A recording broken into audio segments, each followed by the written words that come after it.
to the Heart and Home podcast episode 2. I'm Gloria Tan, and we have the one and only Taufik, and welcome back, everyone. Yay, welcome back. Okay, Taufik, in your first episode, yeah, thank you so much for sharing with us about who you are, not just a strong man. I felt really cringe Why? about myself. Oh. Yeah, a lot of awesome people have that when they do it, and after that they're like too cringe and they feel like it's cringe. But actually, no, it's showing the world what you have done. I mean, like lifting 465 kgs is not something that's just easy,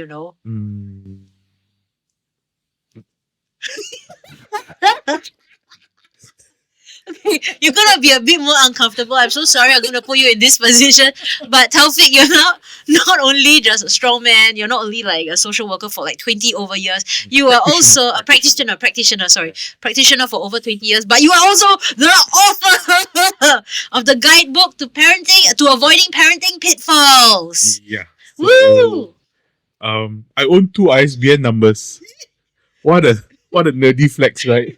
2 ISBN, Yeah. It's like people are, oh yeah, I got property here, I got 2. But do you have ISBN number or not? Yeah. I got 2. Yeah. I'm working on 2 more actually. Whoa!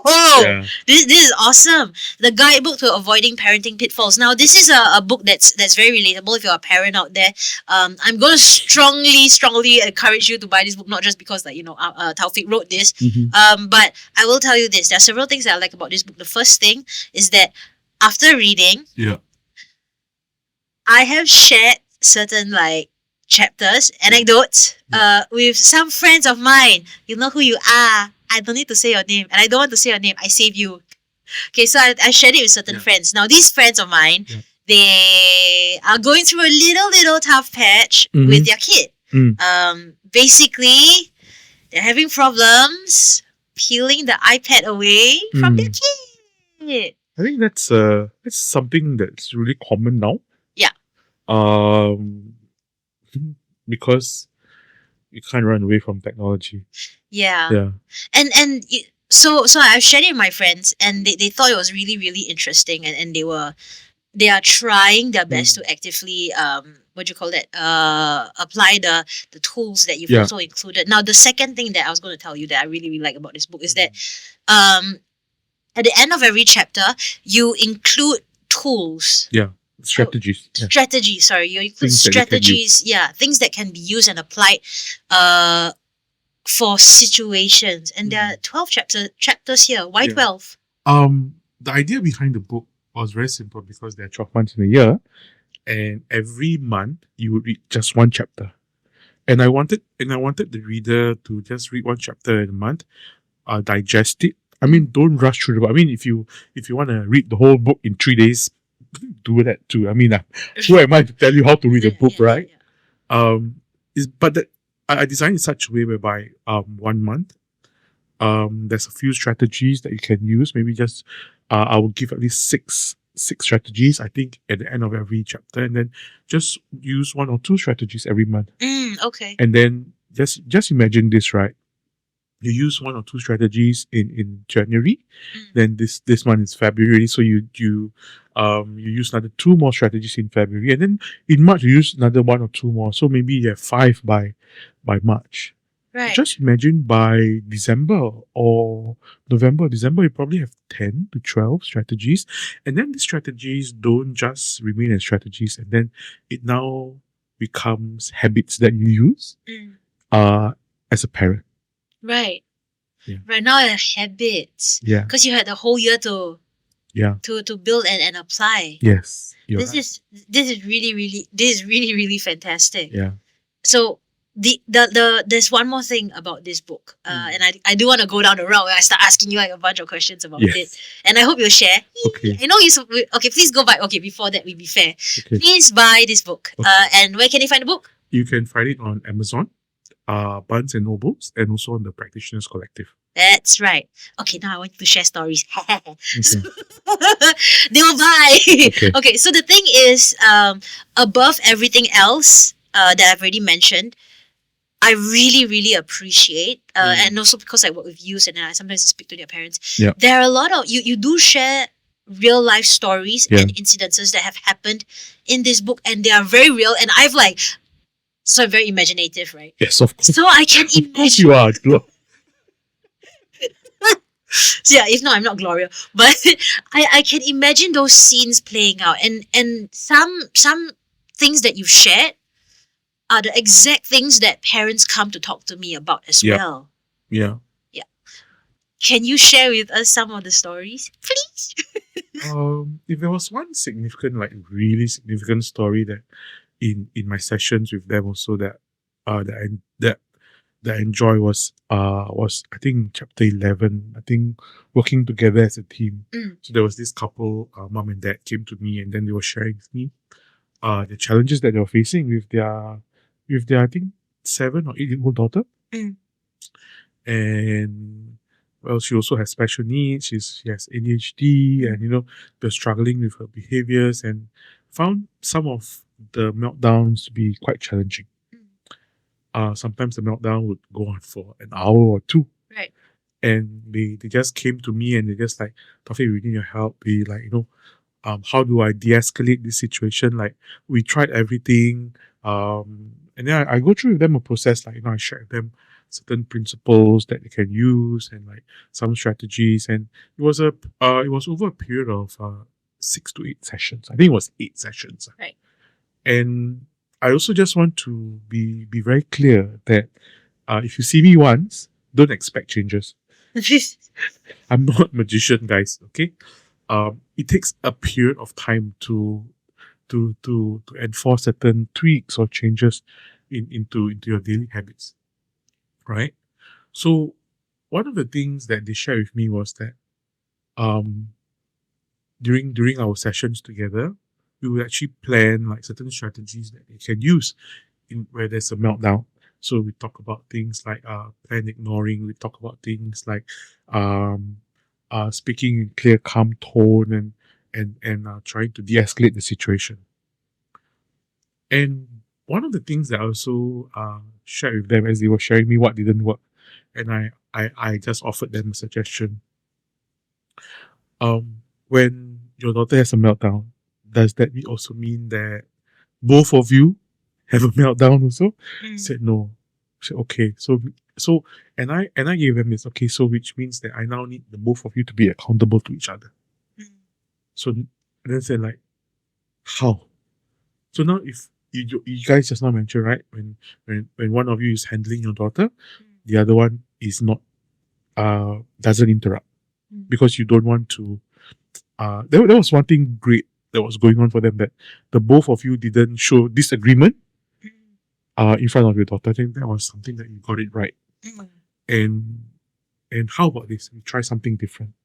It's great that you don't interrupt, but how about then now each of you catch each other when you're about to lose it. Lose it meaning like you're going to raise your voice. There are triggers, there are symptoms, there are signs. For example, dad shared with me that when how his wife was about to lose it, was suddenly the hands on the hips. It's very typical, right? It's very typical, right? Hands on the hips, and then suddenly like the deep breath in, and then so those are the signs that they caught each other doing. So when dad saw that, dad immediately just taps mom on the shoulder and said, "You are about to get angry. I will settle this." And then you go do your thing. And then mom would just step away with no arguments. And then dad just managed, will just de-escalate the situation. And then when dad's about to lose it, right? Yeah. And then dad is like, dad's trigger was like the hand on the forehead and like, and then mom steps in. And then the mom was, and what mom, the wife did was that put her hand on the shoulder and just like, I got this. You go and cool down.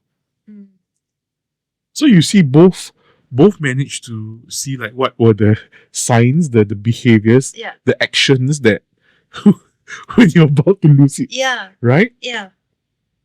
And then I asked the both of them, how was it for you when your wife or your husband intervened and supported you before you raised your voice?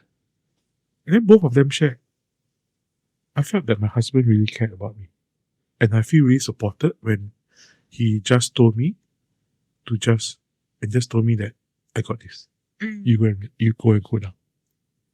And I didn't argue. I just looked at him. Okay. I said okay, and I moved away. And after 8 sessions, one of the feedback that they shared with me was that Taufik, we want to share with you that I think we came in to be better parents to our daughter. And what we became, what we've learned in these 8 sessions, was to become a better husband and to be a better wife. And I just told them, like, guys, my work here is done. You don't need me anymore.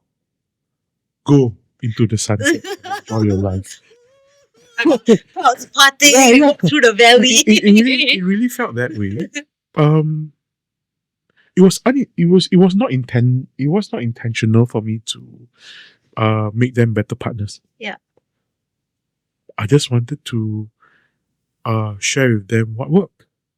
And one of the things that really worked is because even when they came for sessions, they would share with me what worked, what didn't work, what they tried. And then this worked a little bit, but then how can I make it better? And there was one variable that made the strategies work, is that they put it into action. Right. It was actionable. And then you could see improvements. You could see differences. It's like you can read the book 10 times back to front. Right. But if you don't apply at least one strategy, things will still be the same. Right. Yeah. So it's not just about gaining knowledge from the book or myself. It is putting things into action. Yeah. I thank you so much for sharing that sharing that story with us. That was really really interesting. So I don't know where to go down this route. Yeah. Go for it. The door's really open. Just open it. I got 2 doors I want to open at the same time. No. Okay. Let's do one thing at a time first. Okay. Which door is bigger? Okay, I'll tell you the door that was the closest to me first. Okay. So I create shows for sensory shows for Yes. children on the spectrum. On the spectrum, as well, but correct. not just maybe for CP as well. Yeah. And ID as well. But when I talk to random people that I meet, parents or like single parents as well, which we'll get to that at some point too, about single parents, and I think that's important. Parents have a very funny way of trying to ask me, like, if their child has special needs. Do you get that as well? Please tell me yes. No, I don't. You don't? I don't. So... I tell you why. Okay. This might sound a little bit controversial, but this is just my personal opinion. Yeah. And my own professional opinion. Okay. Be it when your child has a special need or some struggles or difficulty or challenges. Yeah. The question I would ask is, what does your child need from you at that moment? Behavior aside, brain development aside also. What does that child need from you at that moment? Does that the child need attention, care, or like even a firm hand? When I say firm hand, not not physical, stimulus, okay? Yeah. Or what does that situation, in that situation, your child need from you at the moment? Yeah. And then what do you get? How do you get what kind of response you get from the parents? Most of the time you'll be like, I'm not sure. Yeah. So when I say what does a child need from you, is I'm talking about what are the unmet needs that is going on for the child at that moment. Say for example, I'll give you an example, okay? If your child is having a meltdown, what is the thing that they need? They could need some attention. They could need some care Mm. or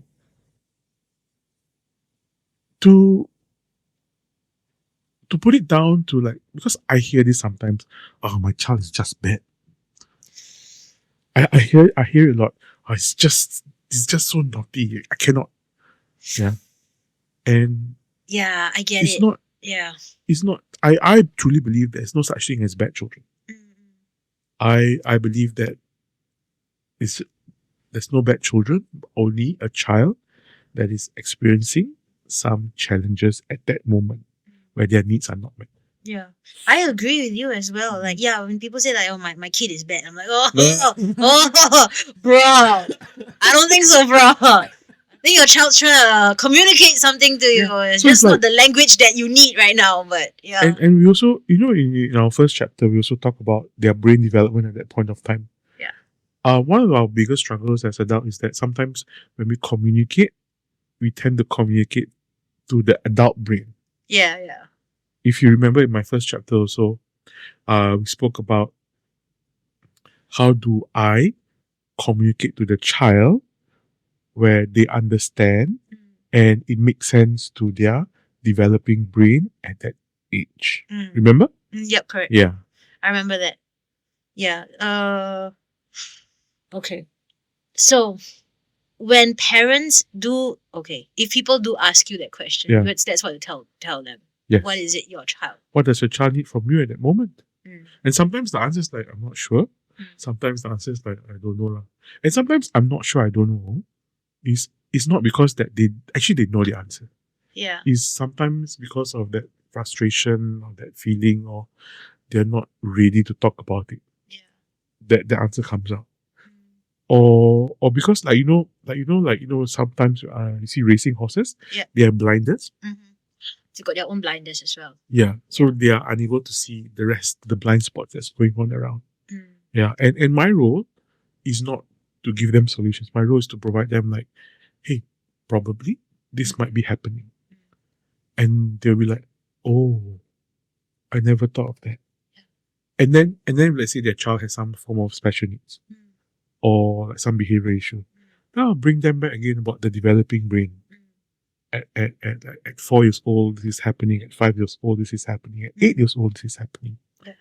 I think to give more context to this also, right? Maybe we should also get another expert to come in to talk about the developing brain with special needs. Yes. Because I know a little bit, I don't know a lot.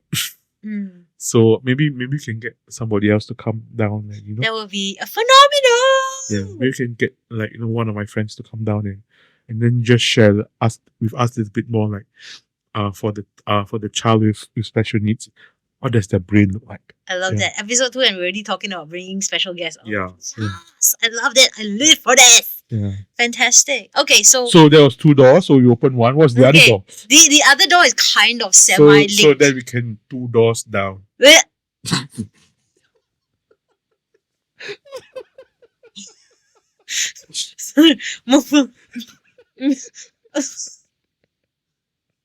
have checked out, the Windows sound to them. You get to a certain age, you'll start making bad jokes. Not me though. Not me. Okay, come. Opening So second door. Okay, so that was about the parents trying to find many different ways to ask me if their child's on special needs. So I tell them like, oh no, if you really want to know, you should go get your child diagnosed. Yeah. And of course, we know we have someone. Yeah, we know a guy. In this case, we know a woman. Oh, we know a woman. She's phenomenal as well. Yeah. Maybe we get her on too. Yes. So so I tell them, if you're really unsure, please go get your child diagnosed. I'm not a medical specialist or anything like that. I create shows for children on the spectrum and I do sensory play. Yeah, it's completely different. Then the secondary thing is, I'm always on the edge about this. Like, how close on the edge?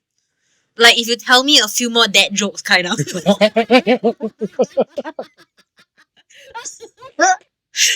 Okay. So, oh my god, please don't do it. I can sense you from here. Okay. Okay, so therapy in Singapore. Oh, okay. the older, no, not older generation. There's a trend in certain generations. Yeah. So like the people who are in their like 50s, 60s, Yeah. they still see it. They still see a certain stigma, or they attach a certain Yeah. stigma to people going to therapy. Yeah. And then after that, you have like the 40s or like late 30s to 40s, and everyone's like everyone's a bit more chill. Everyone's like yeah.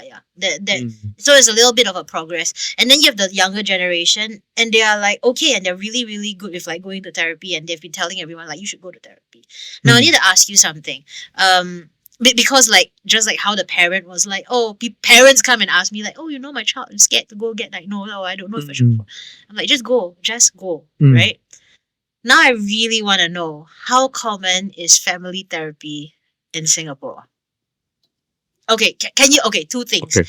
Can you first tell me how common is family therapy in Singapore? And the second one is, should people go for family therapy in Singapore? I will answer the second question first. Okay. Yes, people should go for therapy, individual therapy, family therapy, couples therapy. They just should. I say this because when you live in a certain way, you only know that way. You see things from a certain perspective. You see things from a certain angle. What therapy does is not just to resolve your problems. It's not there to make you after one session, it's not there to make you a better person. It's not there to improve the quality of your life immediately. It takes a period of time. What it does is that it provides you with insight. It provides you with certain perspective. And like if you were to do therapy or sessions with me, most of the time there'll be some homework lah. Yeah, because I need to know that what's going on for you at home, right? And at the same time also, I'm not here to solve your problems, but I'm here to help you, support you in finding resolutions, or like to alleviate whatever issues that you're facing, right? And then back to question one again. Is family therapy or going for therapy in Singapore common? Like you mentioned earlier, there's still a stigma. But now I feel that we have been talking about mental health for quite some time. Yeah. For the past 1.5 to 2 years since I think since our PM brought it up, and there's more awareness. However, when we talk about mental health, it's not just about awareness. There needs to be literacy. We need to be literate in terms of mental health, what it looks like, what are the symptoms, what are the how you act, how you feel, how you think. So there needs to be people need to be more literate in terms of this lah. And I agree, the younger generation says that maybe you should go for therapy. But if there's one challenge that I experience on my own is this. For children like 7 to 13 or even 16, it's a little bit tough because they still need parental consent. And sometimes they would they are like, because I used to work in the children's hotline, right? And some of the things that they shared with me would be like, I don't want my parents to know. Because I don't want. And they don't want their parents to know because there's this stigma. Even I've heard it, oh, you are seeing a counselor, so that means there's something wrong with you. Yeah, and this is going to take some time to change. But I can assure you that there are more people going for therapy now than there was 30 years ago. Yeah, I get it. And I've tried explaining it to like people of different age groups. You can still see it from their reactions. Some of them are like, oh, but the truth is that it's really common, like for me, and like the people I speak to. Somebody asked me this question, like how, like one of my junior workers asked me this question, how have I lived or survived so long in social services? Yeah. I I have two answers. I told them the first one is I have a very good clinical supervisor that I see Mm, as a professional, mm, and then there's also a counselor that I see mm, uh once every 4 to 5 months. mm. Yeah, just to have a check in. Like sometimes when I see my counselor and then he asks me, "So what brings you here today, Taufik?" Actually, to be honest, I don't know. It's about 4 to 5 months, and I just want to have a very quick check in, like what's going on for me. Mm. And they'll be like, "If only there are more people like you." Because it's the healthy way, Yeah. isn't it? Yeah. It's healthier. People don't see it. We go to the dentist like every 6 months and stuff like that. But like, Yeah. yeah, So it's the same thing, right? When you talk about mental health. So if you have a flu and you have a fever, yeah, do you see a doctor? yeah. Of course you Yeah. do, right? So mental health is also part of physical health. So if you're struggling with your mental health, or you're struggling with some things and is bothering you, is weighing you down, you're carrying a lot of this burden, Mm. shouldn't then also you see a professional? Mm. Yeah. Yeah, exactly. Right? And I wish same like your counselor. I also Mm. kind of really wish that was the same for Mm. more people out there. And it's okay to ask for help. It's Mm. it's if anything, it's a necessity. If you're having a toothache, don't you go see a dentist? Yep. If you sense like something's not right, don't you go see somebody for it? Yeah. And I mean, the longer you leave you leave the decay in there, it's gonna hurt even more. So yeah, I wish more people would like that stigma would just be like lifted like the fog. It will take some time. Yeah. But I do see more people now seeking help. Mm. But there's one thing that I'll also always see is that sometimes when the situation is beyond their grasp, Mm. and then they wait and wait and wait and wait, Mm. and then sometimes when they come to see me, I'll be very honest with them, like, this is something that is beyond me, and um I'll try my best. I cannot promise you anything, but this has escalated to quite some, and to a level that is like beyond my capability. Now you've got me intrigued. Yeah. Oh, now there's another door that has appeared. Yeah. I'm curious about Yeah. what situations that. So like situations, for example, like separation or divorce, Okay. or like the other day I was just talking to somebody, and and he was just asking me, like, should I go for a premarital course? Yeah. That's it. Yeah. So like, why? Like, well, just pay the $400. It's 5 sessions. Mm. Go for just pay for it Mm. to save you $40,000. Yeah. Then like $40,000 for what? For divorce. Duh. Yeah. I say this because I work with a lot of families who are going through separation and divorce, and it's not easy. Yeah. Yeah. Because it's tough. It's tough to see. I'll be very honest with you. It's tough to see a grown man cry in front of me in the office, in my office, and it's also tough to sometimes they prefer to have it in Zoom session. It's not easy to see another person cry in front of you. Yeah. And it's like, no, I've tried everything, and like, no, the only resolution now is this. He already filed the papers, and catch yourself. If there's one thing I really want to share with everyone, is like, if you do feel that there's something wrong, address it or talk about it. But sometimes the other person might, or the other party might not want to address it, and that's where people like me come in. Yeah. Yeah. I get it. So you also do you do counseling for couples. Yes, I'm also trained and well versed in premarital and marriage prep. Yeah. Marriage prep. Yeah. Divorce, family, what else?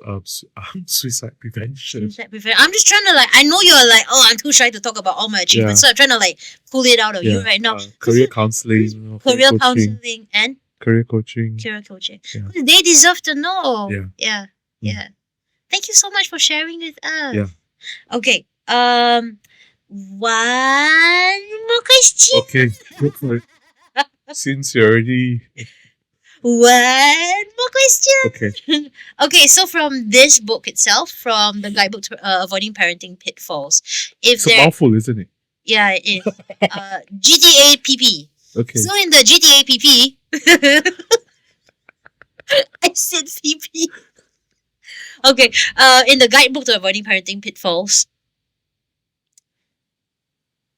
is there one chapter that you hold, or one chapter in particular that you hold super dearly to your heart? Mm, And if yes, why? 25 marks.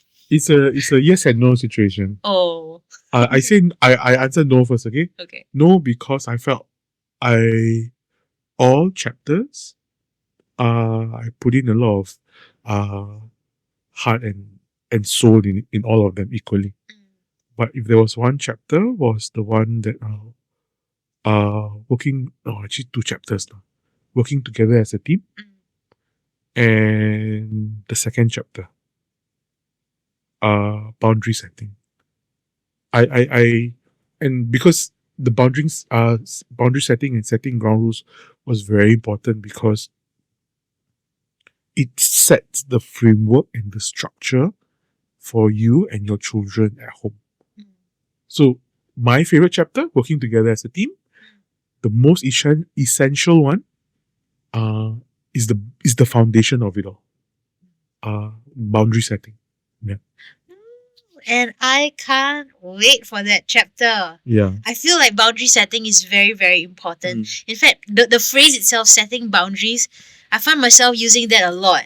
Like telling my, the youths that I also work with youths, right? So I would tell the youths, like, oh, you got to set your own boundaries. You got to set your own boundaries. One, it's for your own mental health. One, it's for your own safety. You got to find ways to set boundaries. So I can't wait to talk about boundary setting. Yes. Thank you so much for sharing with us about, all the amazing stories and all the incidents that you've gone through. Once again, if you want, please get this book. It's very, very helpful. Yeah. And then, actually, for me, what I think would be the best is that they get this book while seeing you, actually. Yeah, to be honest.